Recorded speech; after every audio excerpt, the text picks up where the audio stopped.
Story Sirens, the podcast where we deep dive into our favorite myths and legends from around the world. I'm Sarah. And I'm Yenny, and today is the final episode of our Myth Movie Month. So we're going out with a bang. All right, guys? A very big bang. We'll be covering a mythological movie icon so big, so iconic. He really doesn't even require an introduction, y'all. But he's an older generation gentleman, and roughly 70 years old. That's about right. And here at Story Sirens, we respect our elders. Yes. So listeners, today we're talking all about Godzilla! Don't you love when we do things in sync? I know. We're so cool. No matter how old you are, you've had to have heard about Godzilla, simply because it is the longest-running movie franchise in history. There are 33 Japanese films and 5 here in America. I love it. But before we deep dive, our girl Sarah has to give her context! Like all myths and legends, Godzilla was born from a very dark time, from the minds of humans trying to find the reason for horrible suffering. Godzilla emerged not from ashes, but from a mushroom cloud. Let's travel back in time to shortly after World War II. In the late 1940s and early 1950s, Japan was still suffering from the effects of the Second World War. The bombings of Nagasaki and Hiroshima, which resulted in an estimated death toll of anywhere between 129,000 to 226,000 souls, and the far-reaching consequences of the U.S.'s nuclear testing at Bikini Atoll, specifically the Lucky Dragon No. 5 incident. The Lucky Dragon No. 5 was a tuna fishing boat with a crew of 23 Japanese fishermen and was contaminated by the nuclear fallout from the Bikini Atoll testing.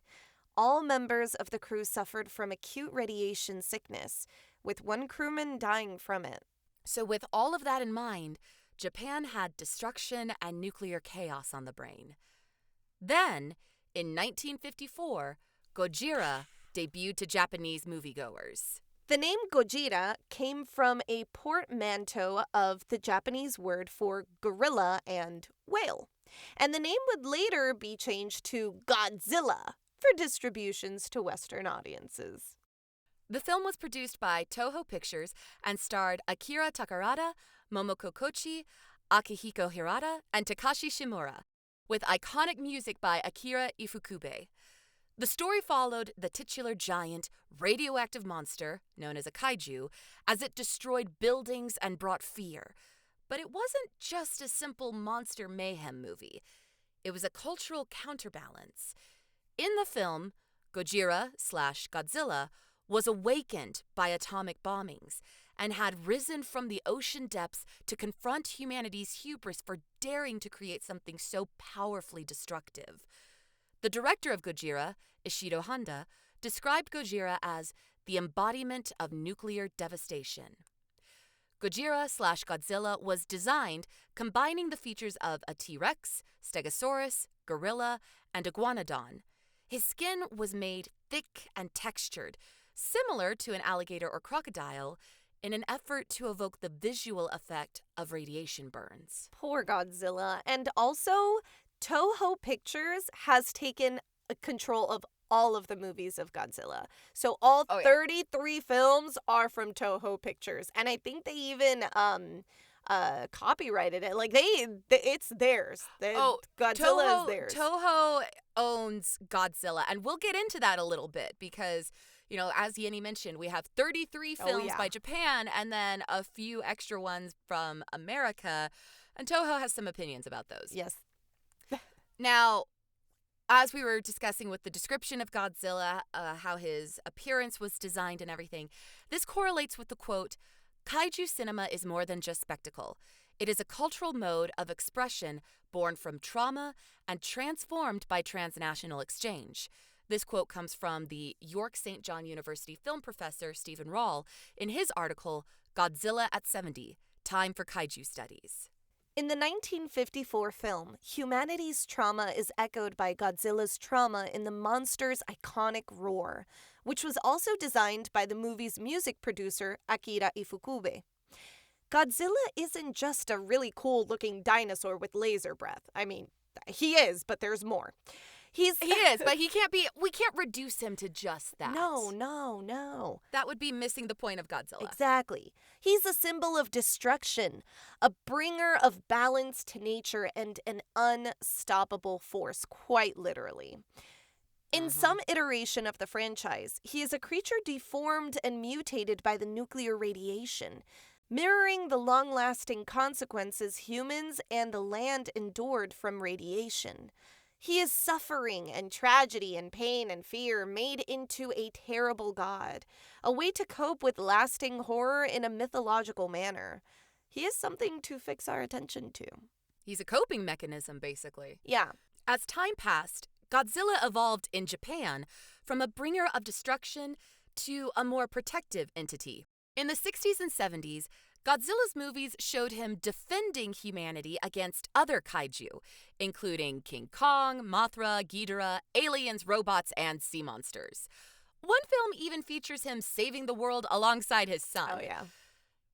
It was as if he was suddenly a superhero for Japan.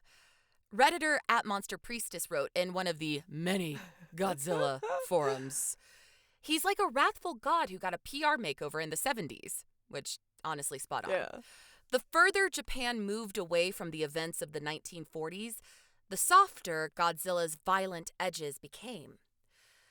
Now, despite, or maybe because of, being the ones who dropped the bombs on Nagasaki and Hiroshima, America was very fearful of the power of nuclear weaponry. I mean, and still is. Honestly, yes. With standoffs like the Cold War and the Cuban Missile Crisis at the forefront of the American people's worries, is it any wonder they were drawn to a movie about a radioactive monster? Now, keep in mind, the original Japanese 1954 movie was heavily edited when it came to Hollywood, with American actor Raymond Burr spliced in throughout the film, and the movie lost a great deal of its atomic bombing commentary. It primarily became a creature feature, but here and there, traces of the film's original message could still be seen, and it still worked as the world is in chaos and going out of order, let's watch a monster movie where we know the heroes win at the end of the day. Exactly. It's a coping mechanism, Yep. I reiterate. But Godzilla's image would continue to devolve. Devolve or mutate. Good point. The American animation studio Hanna-Barbera created an animated Godzilla series in the 1970s. It was exactly what you'd expect from 70s Hanna-Barbera. Relatively low budget, simple, silly, but popular enough to last for 2 seasons, which was about 26 episodes. Yeah, roughly. Godzilla's descent from representative of nature and order to action figure would continue in America. He even featured in a basketball commercial and comic. It was weird. It was weird. Like, he got, like, special Godzilla-fitted Shoes. sneakers and everything. Yeah.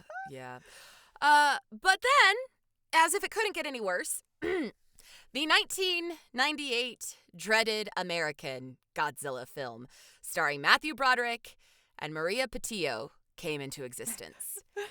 This film really set Godzilla back. It's okay, Sarah. Breathe in and breathe out nuclear. Godzilla deserves better, dang it. And I can hear that Godzilla laser roar in my head thinking about this film. The 1998 film took Godzilla and turned him into basically a Jurassic Park knockoff. This is pretty funny how we started the series with dinosaurs and ended it with kaiju. I mean, full circle event right now. It is full circle. The film was a disaster. Nobody liked the redesign of Godzilla. Yeah, they gave him a totally new look. I mean, Godzilla's had a fairly consistent look and silhouette through all these movies, Yeah. and in this one, they kind of made him look like a giant alien velociraptor. And Toho Studios disavowed the film from the Godzilla franchise. Love that. After that, Hollywood was terrified to attempt another Godzilla feature, and that fear was probably for the best. Meanwhile, in Japan, the franchise was doing well, with Godzilla movies being released every few years and sometimes every few months.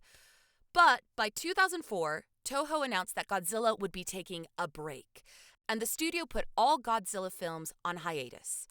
For 10 years. For 10 the long beast years. slept. Yes.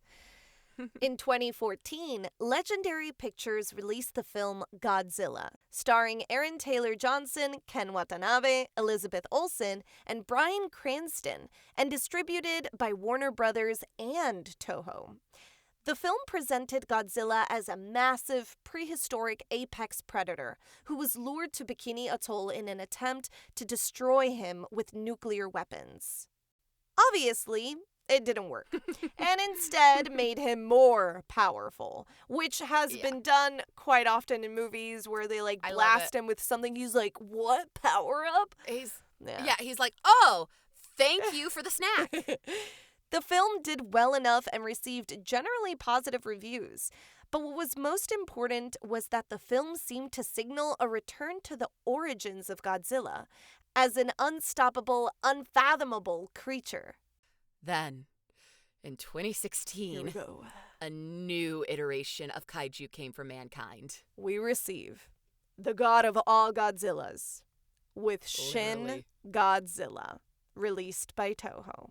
And directed by Hideaki Anno and Shinji Iguchi, who also worked on Neon Genesis Evangelion. Hello. These directors love giving movie watchers nightmare fuel. Obviously.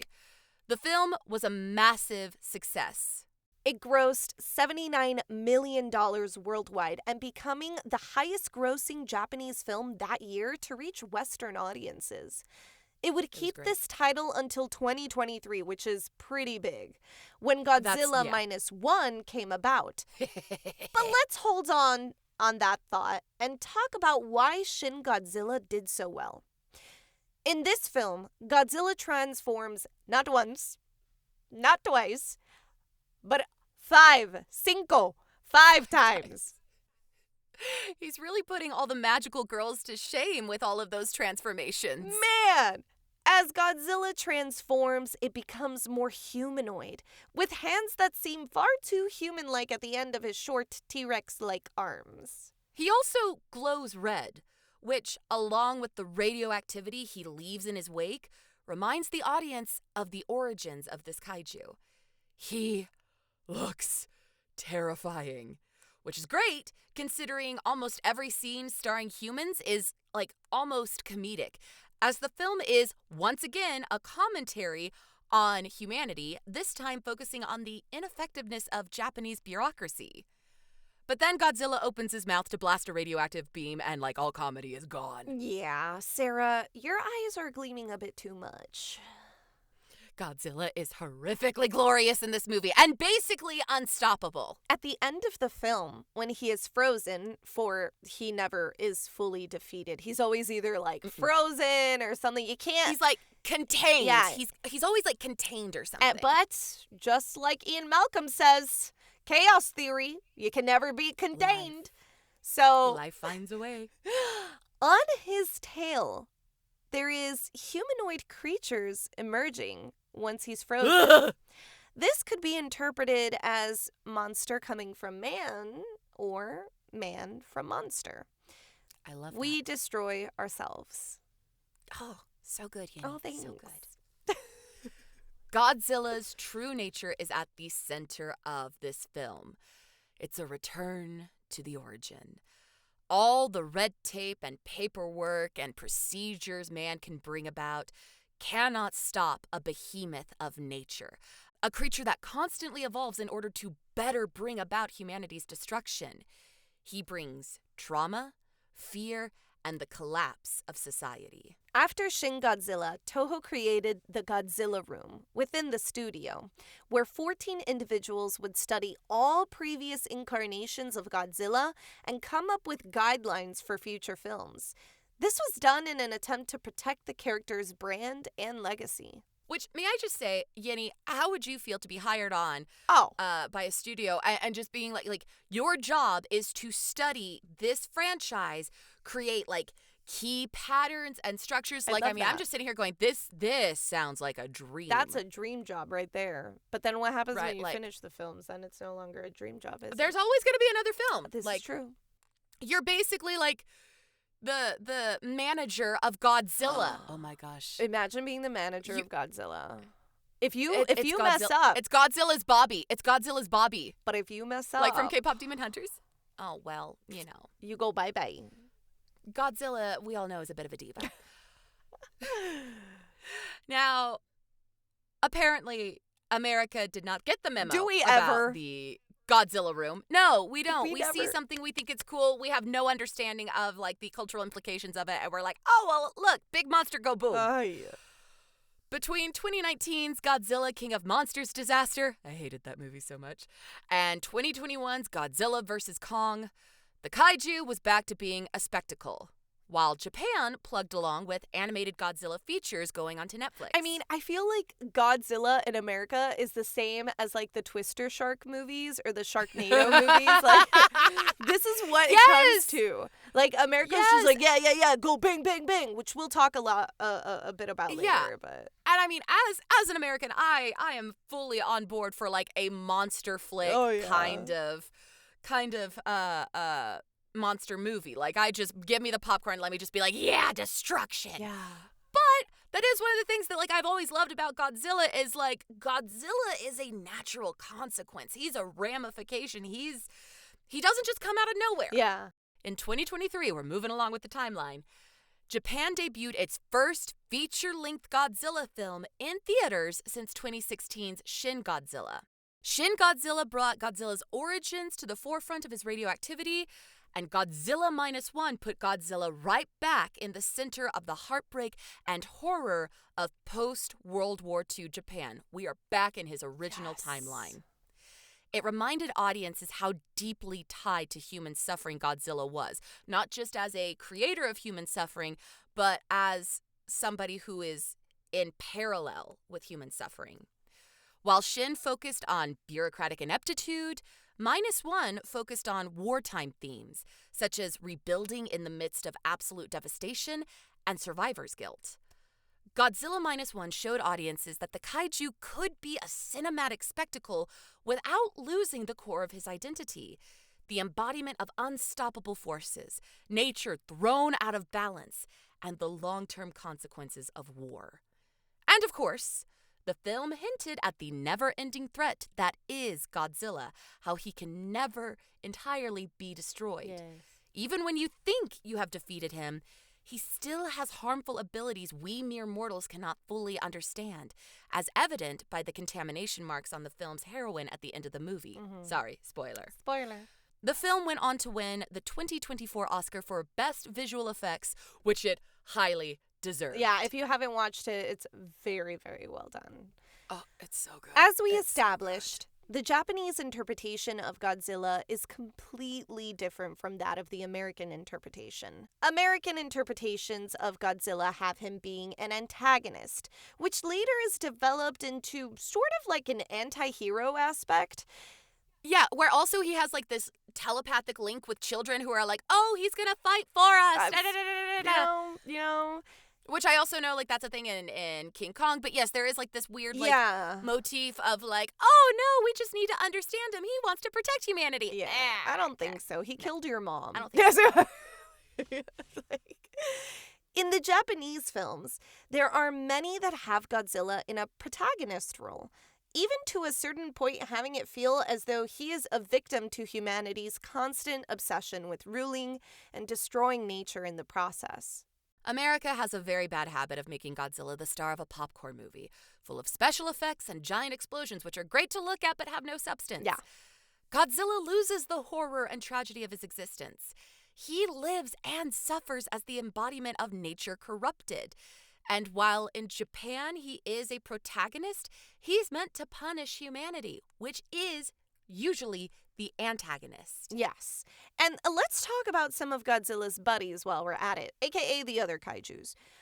Let's do it. While Mothra and King Ghidorah may be the ones we know from like recent films, Godzilla has a plethora of monster enemies and allies. I mean, we're talking about 33 films here, people. Lots of lore. Lots. And I do love the fact that like we do keep seeing iterations of Mothra and Ghidorah, even if they're in the movies I don't quite care for, because they're cool monsters, and they're also some of the oldest monsters along with Godzilla. Right. While the American monsterverse of Godzilla made it all about action and adventure, the Japanese kaiju movies are symbolic to the nature of humanity, something that we keep talking about in this episode. Plus, I know. I feel like I'm so sorry, audience, if it feels like we're a broken record just repeating the same thing over and over again. But when you take something as cool and symbolic and like drenched in not just cultural identity but historical relevance as Godzilla, and then you just absolutely water it down, I'm sorry. We have to reiterate. Yes. He's not just a dino cool weird, laser breathing dinosaur thing. Yeah. Now, compared to high-octane scenes, Japanese Godzilla films focus on human drama that is interwoven into the story of Godzilla. Back to the kaijus. King Ghidorah is a three-headed dragon who is Godzilla's arch-nemesis. It has the power to blast gravity beams from its three mouths, as well as have the ability to fly. I mean, this is like literally the three-headed blue-eyed dragon. Hello. I love him. Yu-Gi-Oh! He's so cool. Yeah. Mothra is the protector of Earth, and as her name suggests, she is, well, a moth.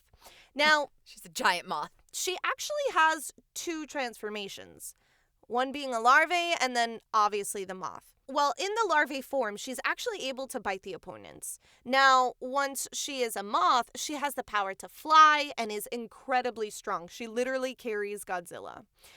I love that. And interestingly enough, Mothra also has psychic abilities which she uses to communicate. She's also known to have two fairy-like people next to her. Oh, yeah, she has like attendants. Yeah, she has attendants.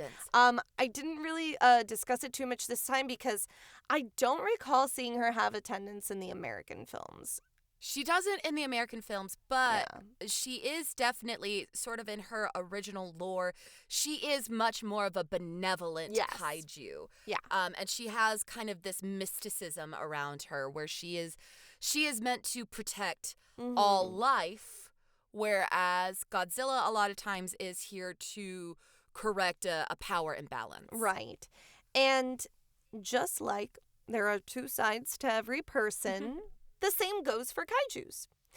Oh, I love it. So let's talk about the other sides of Mothra and King Ghidorah, which would be... Let's do it. Batra.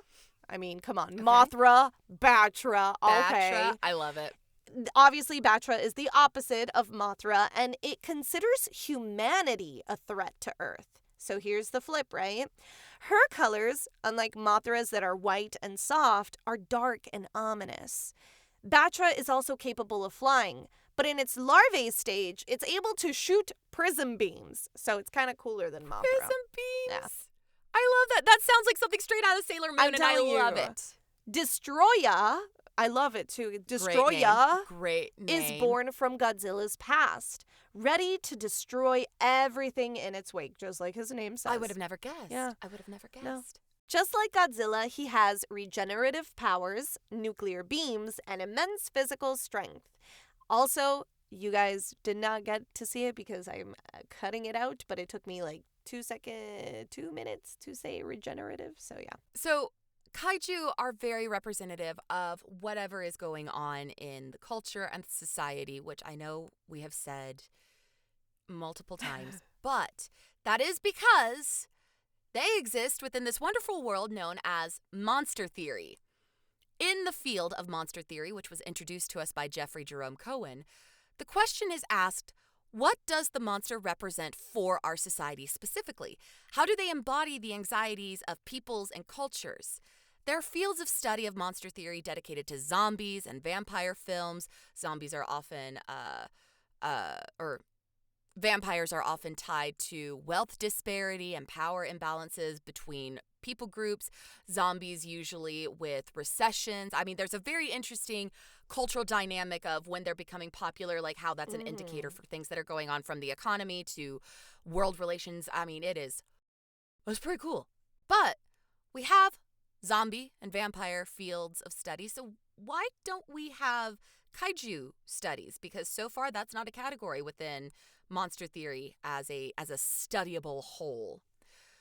We know how the most popular kaiju came into being, so why don't we look into why he keeps coming back to us? And as Yinny and I said, pretty much is undefeatable. He just has to regenerate. Yep. After all, Monsters in legends, books, and films are never random. They don't exist in a vacuum. They are representative and reflective. While Godzilla goes from good to bad with a flip of a coin, we view his power and presence as not only a protector to humanity, but a punisher as well. He keeps us in check. I mean, usually he wants to destroy us, Yenny. I totally agree, but I also see the need for balance. I mean, we already have Thanos in Marvel films for poofing half of humans on Earth, right? But really, truly, was he wrong for that? Was he wrong? Because it's a gray area, and I'm going to tell you why. The world was healing when the population was halved. And I know that this is like, I feel like this is what monster theory can be, because what I'm trying to say is that sometimes we need these moments of like terror and reset to really, realize, okay, there is something wrong. We need to change. We need to come together and protect ourselves and really just change the way we're doing things on Earth. And I feel like that's what Godzilla does. Every time Godzilla comes, there's a shift in humanity. Like, okay, he just destroyed everything. Now we have to get together and reassemble and like do better than what we did before to ensure that he doesn't come back. So that's why I mean, like, is it wrong for him to come to punish? And I know, Marvel fans, don't hate me, but Thanos had a point. I love Spider-Man. I love him. Oh. And I understand he poofed and he shouldn't have poofed, but he came back afterwards, right? So whatever. Godzilla, like Thanos, could definitely be seeking to restore the balance. I mean, we've pretty much established that's what he is there for. Benevolence and malevolence can both be placed under Godzilla because it's all dependent on how the audience perceives him. As Yenny mentioned, the Japanese films have definitely played with Godzilla's role in humanity, with how he brings destruction, but it's often good. You see? Which brings us to ask, what is Godzilla a symbol of today, here in 2025 and onward? Climate change? Globalism? Is his anchor point still our fear of nuclear disaster? For it being a movie, in essence, about a terrifying monster wreaking havoc on Earth, it holds many layers to it. Godzilla only comes out when things are going severely awry. Scientists working on nuclear weapons and attempting to tip the balance of nature, massive changes in humanity that hurt the Earth, you get the idea. Godzilla is the embodiment of so many terrors humans try to make sense of. Nuclear war and its long-term effects, climate change, pollution, natural disasters, the fragility of life, and the trigger-happy tendencies of world leaders, as well as a world that constantly seems to be shrinking while simultaneously becoming more complicated.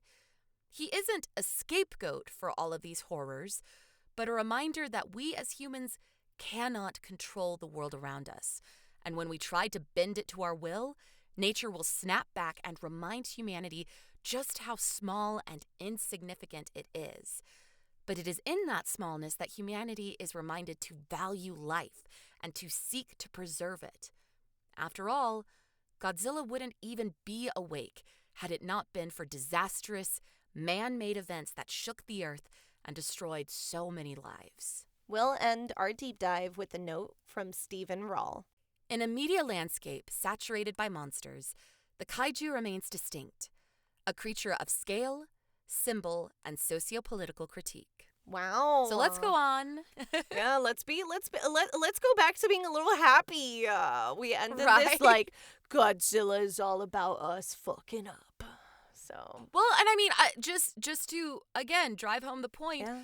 I mean, all of these fears that he could encompass of pollution, war, climate change, all this sort of stuff, like these are massive, horrifying, existential, like dreads that we have. But when you can encapsulate it into, a easy to swallow pill like Godzilla, like it gives you something to focus on and that you band together because, I mean, all of these topics are very divisive for humanity as a whole. But then when we have a common enemy that we can all rally around and go, okay, how do we fix this? It helps. It helps. It helps. I hate to say. It helps. Let's go into modern media, shall we? There are so many Oh. Godzilla films, Oh. as we've already mentioned. My personal favorites being Shin Godzilla and Godzilla -1, Nobody could tell. I know. But if you need a break from existential crisis and heart-throbbing humanity, and you just want a popcorn action kaiju movie, check out Pacific Rim. It's on Netflix. It is on Netflix. Yeah, great movie. There's a sequel, and I think there's a TV series, but like I only watched the first one, and I'm just like, yeah, this is the popcorn movie I need. I can turn off my brain and just watch pretty colors and big monsters. There you go. Isn't Rihanna in that one? No. Which one is Rihanna in? She's in Battleship. Oh, I don't know how I got Pacific. Well, because Pacific Ocean battleships. You know what? Watch Battleship 2 while you're at it. The movie Cloverfield has actually a lot of parallels with Shin Godzilla, which is how humanity would respond to nature going against it. And also, I remember watching that film in theaters, and I wanted to throw up because it was one of the first, if not the first, those found footage. Yeah, the found footage ones. I've only watched cams. like two. No, I've watched 3 found footage type of movies. Cloverfield, which gave me a headache. I also watched Paranormal Activity, which still has scarred me till this day. I am terrified of Paranormal Activity. You're braver than I am. Oh my God, I made the mistake of watching it. And also, I feel like everybody has watched it, The Blair Witch Project. Come on now. I have not watched it. Don't watch it. I have not watched it because I am a big old chicken. Don't watch it. I'm a big old chicken. Don't watch it. If you are still looking for more kaiju-adjacent, kaiju-esque films, the film The Gorge, which just came out this year, either end of 2024 or beginning of 2025, starring Anya Taylor-Joy and I believe Miles Teller. It's a great little action film that has some really cool monsters and deals with the repercussions of humanity going a little bit too far. And it also has a romance in it. Oh. Is it a great movie? No. Is it highly entertaining? Yes. And then, of course, the anime series Kaiju number 8. Man becomes kaiju, flipping the script. Oh. Kinda, sorta. There you go. All right, time for your siren call. Go watch your favorite kaiju movie. Be that the original Godzilla from 1954, a film from the Pacific Rim franchise, or some other kaiju movie we haven't even mentioned. Then tell us all about it in our public Discord, where you can find an invite in our show notes. We would love to talk with you more about monsters of mayhem. We just want to talk about them. Demons of destruction, and most of all, the powerful and all-terrible Godzilla. And that is a wrap on Myth Movie Month. And we've had so much fun with this series. So thank you for joining us, and we will see you next week. Bye-bye. Bye. Thanks for listening to Story Sirens. You can follow us on Instagram at Story Sirens Podcast. Want to support us? Send us a cup of Ko-fi by searching ko-fi.com/storysirens. We've got lots of treats for those who become siren seekers. All research materials can be found in the episode summary. Music by Donald Guzzi and artwork by Alexis Torres. Story Sirens is a Feather and Fin production. See you soon.